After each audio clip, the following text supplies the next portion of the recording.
fucking knackered as well. Yeah, basically, we're alive. We're alive. Two tired people. We're live, I think. Just about. Welcome to the podcast. Yeah, welcome everyone. We're not sure which time zone we're in at the moment. Not sure what any zone I'm in at the moment, really. It's fair to say, yeah. But yeah, if you're coming to say hello so we can see you're here, it would be lovely. And yeah, so I think today and tomorrow, mate, it's all about recovery, isn't it? Yeah, I think it's been a bit of a trip. So from our perspective, it's kind of 10 days, really, wasn't it? Because we flew out. I don't know when we flew out. What day was that? That was on the Friday, wasn't it? Thursday, yeah. So we flew out Thursday, arrived Friday, and then travelled up to Ithaca, which was fun. We found the journey quite thrilling and interesting, looking at all the American big trucks and big vehicles and the amount of space that America seems to have, and the huge number of trees. I've never seen so many trees for so many hours in my life. No. Which was when you bear in mind that we live in the country, we live in the countryside. Yeah, I think one of the comments that we said was, although we live in the countryside, the big towns are separated by about 20 minutes, whereas it's the complete opposite. It's the complete opposite. It's the trees that separate the big towns in the UK, whereas certainly where we were, it's the big towns that it was the trees that separate the big towns, wasn't it? Yeah, exactly. Yeah, just miles and miles and hours of woods and trees, which is obviously fantastic for the atmosphere and for the air and for the people that are living around there, because they're breathing in crystal clear, purified air, I guess. Whereas it kind of became evident to us that in the UK, we're kind of this little tiny island with obviously too many people and too many urban settlements and not enough trees. Basically, James just noticed that we're wearing the same colour T-shirts again, mate, because that was a theme, actually. That was one of the things that we laughed about every morning. Yeah, completely unplanned. We always wore the same top. Yeah, so we had a whole lot of T-shirts made for the trip. So we had red, blue, like 6 or 7 different colours: red, blue, black. Red, blue, black, white. White, yeah, sort of like blue. Shirts. We always wore the same thing. And also, whenever we went to the restaurant, we always knew what each other were going to order as well, because we ordered the same thing. Yeah, it's a bit bizarre, isn't it, really? Starter and main course. Yeah, I used to laugh every morning. We'd open our doors because all of our rooms were together. Mine, yours, and Ollie's were kind of in a row. So we'd agree to meet at a certain time. We'd open our doors and we'd both be stood there in the same colour shirt, totally unplanned. And that was the same every day, which was synchronistic and obviously quite good fun. We used to have quite a laugh about it, didn't we, really? Yeah, the theme for the week, wasn't it? Theme for the week, and the same with food. And even the same coming back on the plane. And the drinks. And I managed to nobble the last prawn cocktail before you got a chance to you did to make a choice. Yeah, that was noted. It was noted. Yeah, well, you need to be a bit quicker. That's the idea. I think that's the thing. It works. So I think from my perspective, it was great to meet a whole bunch of new people, really. And this is one of the things we were talking about, I think, on the way back on the plane, and we basically said that now with the online students as well, we've got like 60 people. So within a year, we've gone from kind of no practitioners that we've trained to 60 people, which is amazing. And the group that we've just worked with now, are very high caliber people. And I felt the training was probably the best that we've actually delivered, because we've been sort of just changing the course slightly. We've been changing the way we verbalise and do things just slightly. And I think for me this time, it felt like we kind of really got there with a really good presentation and training. Turn my phone off. It was good, and the caliber of student coming through that we'll start bringing through as they start certifying and getting them onto the page as well is a really, really high caliber. Really, really good. The work ethic that they put into the course for the 5 days was brilliant, absolutely brilliant. So that would be very interesting seeing them come through and seeing how they mix and work with the phase 1 students, phase 2 students, And now, as you say, Andy, we've got the online students that will start coming through in the next few months as well. It's a very, very interesting place to be. Yeah, it's kind of incredible, really. I mean, I had a chat with Terry this morning because we were having this podcast, and I didn't really spend a lot of time talking to him whilst we were working because these courses are basically flat out. It kind of sounds like you've got a whole week, but it's a very intense week for us training and for the students that are being trained. And I'm pretty sure if we got some of those students on, I'm pretty sure they would feedback that it basically is a kind of non-stop training whereby we're just delivering, our experiences and content and training. And then they do 2.5 days of actual live cases where they're working in groups and they're split up and they're working together and they're talking, and so they're making friends, they're connecting with each other emotionally, and obviously working through how we connect to clients and recipients, and how we clean them and cleanse them and bring sovereignty about. And it's that journey is an exponential curve, really. It starts off kind of quite easy and gets to be quite intense. By the time Friday comes, the vibration in these rooms is like massive. And I don't suffer with headaches. I've never really had a headache for years. Wednesday, basically, Wednesday, the energy in that room was so high. I had a colossal headache to the point I went out for a walk outside because I just thought the energy in the room is so high and it's so palatable. You can feel everything vibrating. I don't ever kind of suffer like that, really. So for me, that was quite an extraordinary experience. That this is what these students are creating, is this massive energy, and obviously the guides are in the room, and that was what I was coming back to. I didn't really get round to talking to Terry particularly, but certainly from an energetic perspective, I'm sure everyone in that room felt the same as we did, mate. Really. Well, certainly on Wednesday, because Wednesday is the transition day, isn't it? Wednesday is the day where we go from, if you like, a student sitting down making lots of notes to them putting the notes to one side and then coming into being the very beginnings of the practitioner, where they see what it is we do, where everything that we talk about in the Q&A section before we arrive for the in-person course, to all the theory that we go through, all the modules that we go through in depth, and they start seeing all the different pictures, so all the different pieces of the puzzle come together to form that picture. And then the Wednesday afternoon is when we say, right, we're now separating you and putting you into a group. And in fact, we've got Adriana, who's just come in to say hello, and she was one of our fabulous students in the course as well. But that's the thing, I don't suffer with headaches, and I don't suffer with energy in that way at all. But on Wednesday, the energy was so dense and thick and working and positive, not anything else. We came out of it, you, Ollie and I, and we were in the car going back to the hotel. We were done. We were completely done. We couldn't even talk to each other, let alone anybody else. Yeah, I think that's the thing. I think it's one of the things I've sort of noticed with these courses, really. When I used to run them with Terry, and yourself, because obviously you were part of that, when we used to run it over a weekend, it was a very different course, a very different sort of training method, really. But these courses for the week are so intense, it really takes it out of you from that perspective, and it's good because it's a high vibe and we're connecting to the guides, and the guides are kind of channeling through us, and we're constantly talking and connecting to people. There's a lot of things happening in that room, basically, with the students and the spirit team kind of around us. And it's became quite evident to me in Ithaca that, this is a step change from kind of where we've been on the first two courses. So I think we are kind of evolving really quickly as an organisation and making a lot of change. And I think that was probably noticed by the students. It'd be interesting as Adriana's on here, obviously, just to ask her opinion, to pop in the comments, really, as to how she experienced the things that we felt, because we were feeling these things and we were noticing these things from a teaching perspective. But that wasn't really being communicated to the students because they were in breakout areas and connecting with each other, and they obviously had lots to do because there's not actually much time off, is there? To be fair, no. They are literally working. No time off.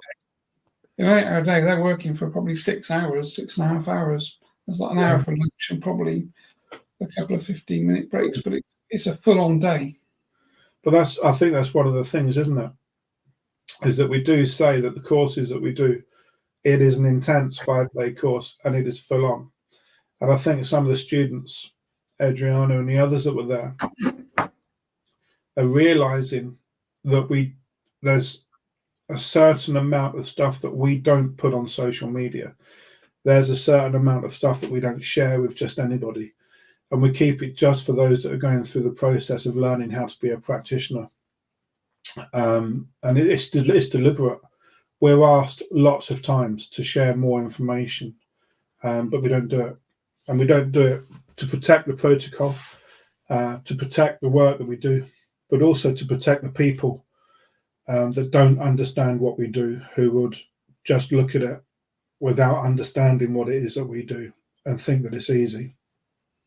The protocol in itself is easy, but only when you fully understand exactly what it is you're doing, and when you understand exactly what levels and doorways you're opening up to step into. And this is why we protect it so much. And it's so nice to see the students come in. They're a little bit nervous, they're a little bit quiet on the Monday when we speak to them and when we start working with them. By the Tuesday, they're a little bit more confident. By the Wednesday, kind of the anxiety levels go up a lot, because that's the day they're going to start work. And they're going to go from student into working their first proper clearance. And then by Thursday, they're realizing that what we teach works. We have dotted the I's, we have crossed the T's. It is something that they can sit down and do.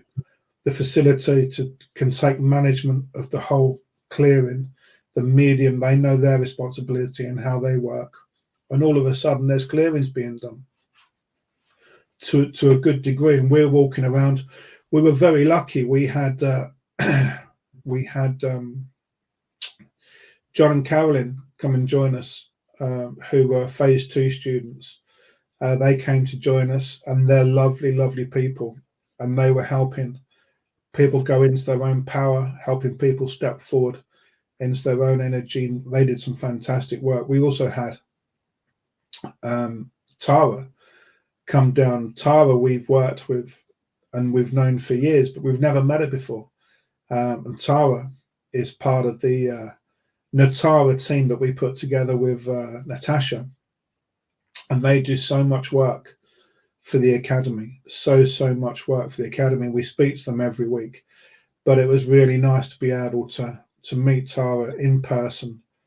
Tara was incredible with the students. She's such an asset to the academy. And also we brought Natasha in on screen, because Natasha couldn't make it to the actual course in person. So we brought her in on screen as well. So it was nice for the students to meet and talk and interact with Tara and Natasha, as well as speaking to John and Carolyn as well. So what a week. It's at the moment, I think Andy and I are struggling. I was going to say a little bit, but that would be a lie. We're struggling a lot with flying overnight on Saturday, getting back home Sunday, and the time difference and the jet lag. Well, our conversations are not as they normally are, because we are struggling big time. But yeah, lovely to see everybody. And I hope I pronounced your name correctly, Safia, in Fiji. My son is going out to Fiji next year to do some work out there for ocean conservation. So he's really looking forward to experiencing Fiji. And yeah, absolutely fantastic. We got Stacey on here, Dave, some of our previous students as well. Maybe they should be on here now talking. Doing a better job than us. Yeah, I think that was the thing, really. I think from my perspective, it was a pretty awesome week. And again, it just kind of, it goes to show where we're evolving to from an academy perspective. And quite a few people said to me, we've got another 5 mediums coming online. And as we know, we generally have more facilitators than mediums. So mediums are, it's quite a task to be a medium doing this type of work, because it is, it's slightly different to the way that most mediums work. And I was talking to them during the week, and just about every one of them said, I never thought this was going to be quite so intense and change in the way that they work. The mediums are connected to their guides. They work as mediums in whatever way they do. But the way that we work is very different. The mediums need to learn and adapt to the methods that we're teaching. And of course, the other thing most mediums don't realize is their guides have to do it as well. So whilst they're sat in the class with us, the guides are effectively sat in a virtual classroom having the same training from a spiritual perspective. And a couple of them said to me over the week, talking to their guides, were finding it as intense learning their part of the procedure as the physical people were sat with us. And that was something I'd never really considered, because obviously Chen and Whitehawk do what they do. We have a spiritual team. We know we've got a team in spirit that we're working with, which is why this whole thing works in the way that it does. But you don't really think that your spirit guides having to sit in a classroom and be taught by other guides how to clear energies and how to find frequencies and how to do the things that we do. And that was quite a big kind of light bulb moment for me, really. Yeah. It was, and we had very experienced mediums in the room that were then learning how to work completely differently, as Andy said. And it's something that we see. It's something that we do talk about. I don't think we make a huge point of it, because it's a very personal journey that people have on the course. But we do see it. We do see the transformation of people progressing. We see the transformation as they become exposed into the energy of the academy, and when they understand fully what we're about and how we work, and people completely buy into it, where we want to take this, where we want this to go. And just seeing the transformation of how they work with their guides, how they work with each other. It's emotional. We always have emotion on the course. We have transparency, we have progression, we have people that are finally, in their words, stepping into their own power, stepping into their light. And this is something that Andy and I didn't put together deliberately. We were just running a spiritual course, teaching remote spirit release. In actual fact, what is there is a very different course, far more in depth than just what we had planned to do. And certainly looking at the feedback, which I have on the chair here, that's certainly the feedback that comes back to us again, is that once more we have 100% positive comments. We're very lucky, very, very lucky in what we do and being able to. I don't think it's luck at all, mate. I think there's the amount of effort that goes in behind the scenes by the whole team, basically, because it's not just us.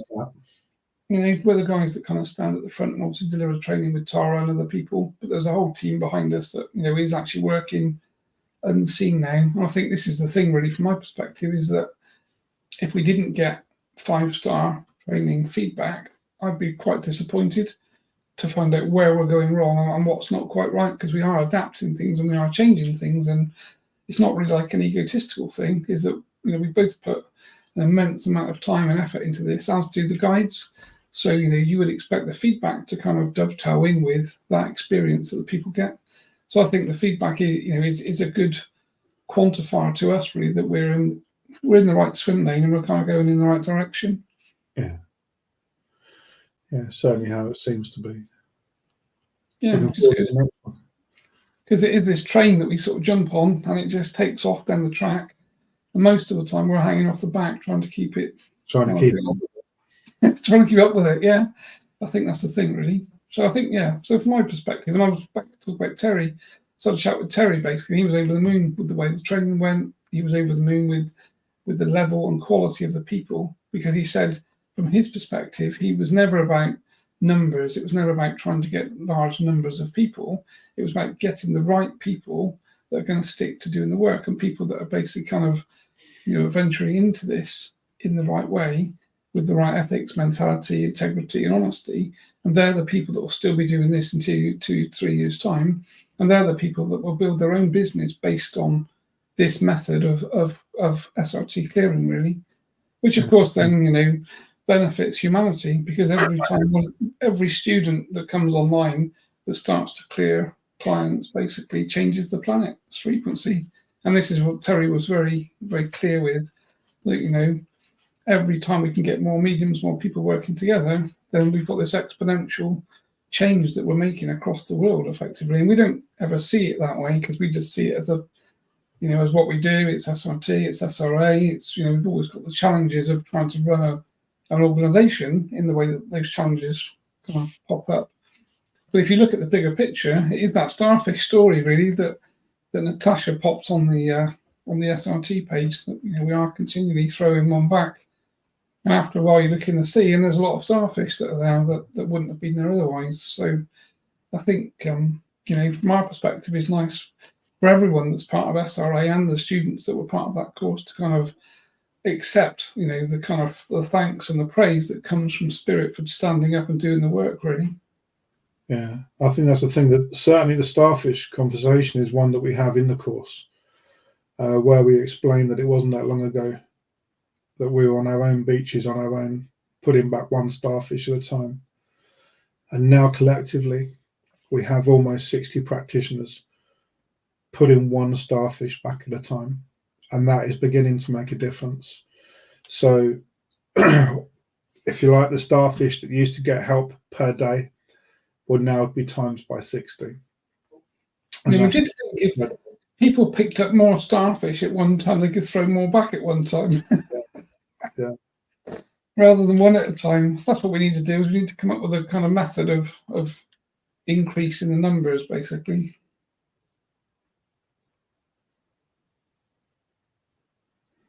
So we just got a question coming in. I was just reading that as well. I can see you doing the same thing. Yeah.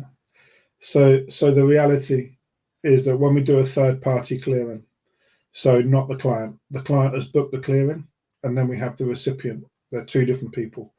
The client can book it, and the recipient is the one that receives it. In the ideal world, the recipient will give permission consciously to allow the clearing to go ahead, and they will take an active role in understanding energy, and also an active role moving forwards in taking responsibility for their own energy. We do go in with permission from the higher self, and if the higher self says no, then the practitioner will withdraw, and the money will probably, certainly for me, and I think the way Andy works, is that the client will get a full refund because we hadn't done the work. However, that hardly ever happens, because usually the higher self is waiting for you and waiting for you to go in and do the work. So how does the third party, the recipient, look after their hygiene if they're unaware that it's coming in? Well, really, I guess it's one of those things where we struggle to take responsibility for that because we don't know the person personally. We would suggest always that the person who receives the clearing is approached and they do have a conscious interaction with the clearing.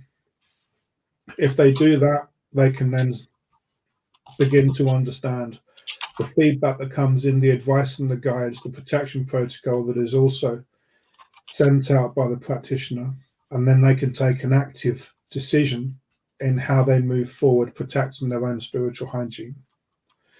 If they're not involved at all, they will benefit from the clearing. That benefit will make a difference, and it can help them to see differently, to view their life differently, and to walk their path differently. And at that point, that may be the time to go in and have that conversation about what happened, how and why, and to see whether they would consciously like to make a difference to their own spiritual hygiene. If they don't, then that's their free will, their choice. There's not a lot more we can do about that, unfortunately. But it is one of those things that people more and more, and the feedback that we get, that people are taking more and more responsibility. I mean, certainly the 21-day course that I do with White Hawk, it is all there to bring in the habit. We start it on the first of the month. It lasts for 21 days, and there is something every single day. And it is about getting that repetition and about making psychic protection and like the spiritual hygiene into your daily routine, as much as it is when you brush your teeth and when you cleanse yourselves in the morning.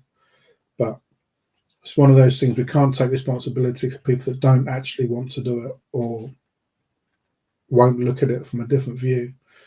You think that's fair, Andy? Yeah, I think it's a really good point. I think the fact you do that 21 days is a really good thing to do, because we all kind of get distracted with life, don't we? And you and I do this as our job. So spiritual hygiene and protection is like the number one thing every single day, all of the time, because of what we do. But for most people, they're entangled in their normal lives, doing their normal things, and spiritual hygiene and protection tends to get either forgotten, or it's one of those things. It's a bit like a diet, isn't it? You go on a diet for a short time and you start to see the change and you think, okay, I've lost some weight, I'm feeling a bit better. So then you stop your diet and you go back to eating the things that you did before that caused the problem before. And I think from my perspective, spiritually, the same thing happens. People have the best of intentions, start to do spiritual hygiene, understand it. And then because they start to feel better, because it works, they then stop doing it. And then, of course, they then end up with similar or different problems that they had before because they stopped doing that. So the spiritual hygiene is, does need to be kind of ritualized into your day, and it should be really quick. I always think, it should just be a very, very quick. You don't have to sit for hours and with your fingers held together. You need to sort of allocate a couple of minutes a day just to think about protecting yourself and following some of the techniques that you're talking about with the 21 days Whitehawk and that type of thing. And that is instrumentally going to change your frequency and provide you with more protection, which obviously is going to change your vibration. So the whole thing to me becomes more simple when you understand it. And it shouldn't, if it's difficult, you're not doing it right, really. It should be easy. Should be very easy. It should be a smooth process. Everything in spirituality should be a smooth development, really. And as Andy said, if it's difficult, and then there's normally a reason for that. Yeah, I think that's the thing, isn't it? I mean, I've been doing this for 20 years. I know you've been doing it a similar time, and over those years I've tried all sorts of courses and done all sorts of things and worked with all sorts of people, and I've kind of got to the base point now for me that everything should be easy. Spirituality is designed to be easy. If it's difficult, it's either being taught wrongly, or the people that are teaching it have got too much ego, or they're not teaching it with the best agenda or the right integrity. But effectively, it's about finding a teacher that you actually can trust and you can work with, that kind of really isn't all about them. And as much as it might sound odd in the spiritual arena, there are lots of people that kind of fit into that profile, really, which is a bit of a shame, I think. And that's again where we're hoping and trying to be the change. We're trying to be a kind of an organisation that is sort of transparent in the way that we work, the way we do things, the way we teach things. And we want our students to be our kind of advertising. So when you see people that we've trained doing the work and getting the results they're getting, that is the reflection on the whole organisation, really. And that then reflects into you and me, Tara and Natasha and everybody else. So that kind of is the shop window effect, really. That's it. That's exactly it. And we see it a lot in the spiritual arena. There is a lot of ego. There is a lot of people that train and don't want their students to be as good as them. And this is not the way Andy and I work. We do very, very similar. Well, we do the same work, but we do it slightly differently. We live in pretty much the same area. We live 25 minutes from each other. We've never seen each other as competition. We pass people between us. We always help each other. We advise each other, and we've evolved together as well. And this is exactly what we bring with the course, is that we want you to be at very least as experienced as us, and moving it on to different dimensions. So I've put my website on there. Someone was asking about where the training is. So I've put the Academy site on there. Look for courses. I've put my website on there. Look for training and workshops. And I've just put Andy's on there as well. So have a look on Andy's for events, workshops and courses. I'm just laughing at Elaine's message, actually. I think Elaine was just explaining that she explains to her family and friends that spiritual protection is like maintaining a suntan. I think that's like a fantastic way to frame it, really. A lot of the beach, basically, you get burnt, so you go round, and then every day you can't really go on the beach anymore because you're too burnt, so you kind of need to maintain it, but from a distance. I think it's quite a good way to kind of frame that as well, really. Yeah. And it's quite a good way to see it. Yeah. See that all the time. Ego and spiritual community. Yeah. Yeah, it's really weird, isn't it? Because again, like you, mate, I've been to lots and lots of different people, and you meet these kind of spiritual teachers, meditation teachers that seem to be good to start with, and then the more you get to know them, the more time you spend with them, you start to realise that they don't even live what they speak. You look at their lives, and they're doing things in their own lives with people that are somewhat dubious, that doesn't really align with what they say. It doesn't align at all with spiritual values and integrity and stuff. And you start to think, well, I'm coming to somewhere to be kind of not trained, but to kind of connect and work with people like me, but they're not like me. So kind of what am I doing here really? Because I don't really want your version of things, because I don't actually respect the way that you're doing things. And the number of groups that I walked out of and left it because I've just not felt the people teaching have the right level of integrity. Yeah. So basically, they're not doing what they say effectively. And in the spiritual ring, you wouldn't think you'd see that, but you actually see it an awful lot. See it a real lot, unfortunately. But hopefully, we won't ever get there. We won't ever go down that route. No, we've got two wives, mate, that will keep us grounded. Don't worry. Well, I think personally, I think you and I are so far away from that type of person that will just never happen. Yeah, exactly. Couldn't ever happen. So, yeah, obviously you can see us, we're probably struggling a little bit more with words. We're both extremely tired. But loving. I said to Jen this morning, it feels like I've been to the dentist. When you've been to the dentist, you've had injections, and your lips don't move properly, so your mind's working, and you're orchestrating words in your mind. You just can't get them out of your mouth. Yeah, I'm not even sure my mind's working. Yeah, right. It's probably a good time to call this to an end, I guess. Then. Yeah. So thank you very much. Thank you to everybody who's come on and said hello. Thank you for your continued support for everything that we do. And there will be more as we come into the tail end of the year. Andy and I have a number of meetings set up where we're going to move the Academy forward. We've got exciting things happening that you will see in just a couple of weeks, hopefully. The ship for the Academy is going forwards. It's only going forwards.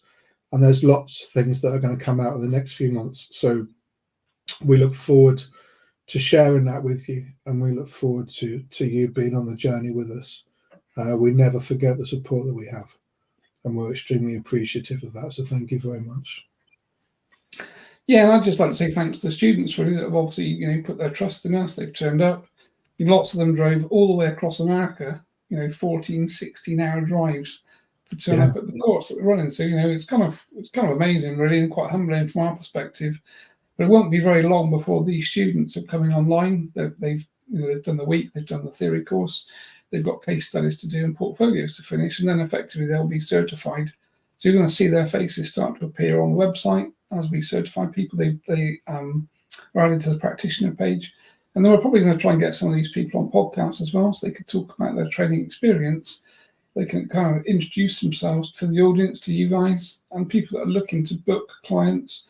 There are lots of practitioners now online on our practitioner page that we're very keen to support and promote and kind of float to the surface so that you guys get to see them, connect with them, and work with them, because there's some quite amazing people doing some quite amazing things. So kind of just bear that in mind. Yeah. Cool. We'll wish you all a good day. A good morning, good evening, wherever you are. And even those in Fiji, I guess, good night. Good night, good day, good morning. We don't know what day it is. No. So have a wonderful time, everyone. Look after yourselves.